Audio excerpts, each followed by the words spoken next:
اچھا جی، تو پھر ہم کہتے ہیں کہ ہمارے اوپر سیلاب آ گیا، ہمارے اوپر یہ مصیبت آ گئی، ہمارے اوپر یہ آفت آ گئی۔ اب دیکھا ہے، میں آپ کو بڑے مزے کی آج ایک بات بتانے لگا ہوں۔ اب مزہ اس میں کیا ہوگا؟ ہے تو اصلاح کے لیے، ہے تو اپنی جو ہے وہ ہماری جو ایک غیرت جو مری ہوئی ہے اس کو جگانے کے لیے میں یہ جملہ عرض کر رہا ہوں بڑے افسوس کے ساتھ۔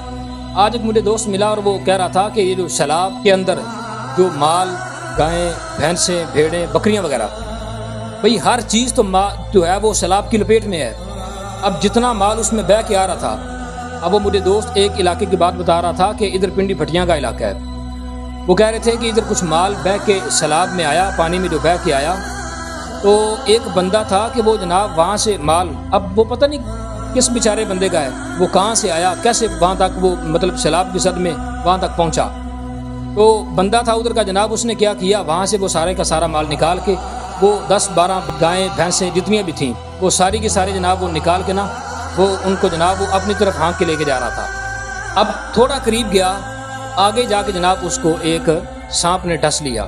جب اس کو سانپ نے کاٹا، سانپ نے ڈسا، پھر اس نے بویلا شروع کر دیا، پھر وہ لوگوں کو پکارنے لگا، دیکھیں مجھے سانپ ڈس گیا، اب یہ گائیں اور یہ بھینسیں پتہ نہیں کس کی ہیں، خدا کے لیے ان کو سنبھال لیں، ان کو یہ کر لیں، ان کو ایسا کر لیں، ویسا کر لیں۔ اب یہ پرماننٹ بندے ہیں کہ جنہوں نے باقاعدہ بتایا ہے کہ وہ جب لے کے جا رہا تھا تو وہ مطلب سوراخ، جس طرح وہ ایک بندہ یا وہ جال لگا کے بیٹھا ہوا ہوتا ہے، اور وہ لے کے جا رہا تھا تو رستے میں اس کے ساتھ یہ واقعہ آیا۔ پھر اس نے اپنی زبان سے اس چیز کا اقرار کیا، ہر چیز اس نے اپنی زبان سے باقاعدہ بتائی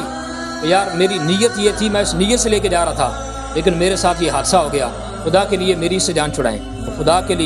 کے لیے میرے بھائی، امت کس کرب سے گزر رہی ہے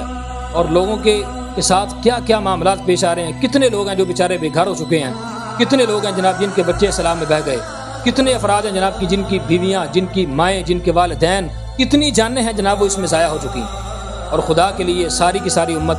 خوف خدا کی ضرورت ہے میرے بھائی، غیرت کی ضرورت ہے، دین کو سمجھنے کی ضرورت ہے۔ اتنے ایسے بھی افراد ہیں کہ جن کو اس وقت میں بھی خوف خدا نہیں ہے۔ خدا کے لیے میرے بھائی، یہ جو مال بہہ کے آ رہا ہے، جو پانی سیلاب کا پانی ہے اور جو اس کی لپیٹ میں ہر چیز علاقہ مطلب کراس کر کے آگے جا رہی ہے، دور دراز علاقوں میں پہنچ رہی ہے، تو یہ آپ کے لیے مال غنیمت نہیں ہے۔ اس لوگ تو اس کو مال غنیمت سمجھ کے جناب وہ اپنی ملکیت بنا رہے ہیں اور مال غنیمت سمجھ کر اس کو اکٹھا کر رہے ہیں۔ میرے بھائی، خدا کے لیے میں ہاتھ باندھ کے یہ آپ سے گزارش کرتا ہوں، یہ آپ کے لیے مال غنیمت نہیں ہے، بلکہ یہ آپ کے پاس امانت ہے۔ خدا کے لیے یہ جو مال بھی آپ تک پہنچے وہ اپنے پاس ایک امانت کے طور پر رکھیں اور کوشش کریں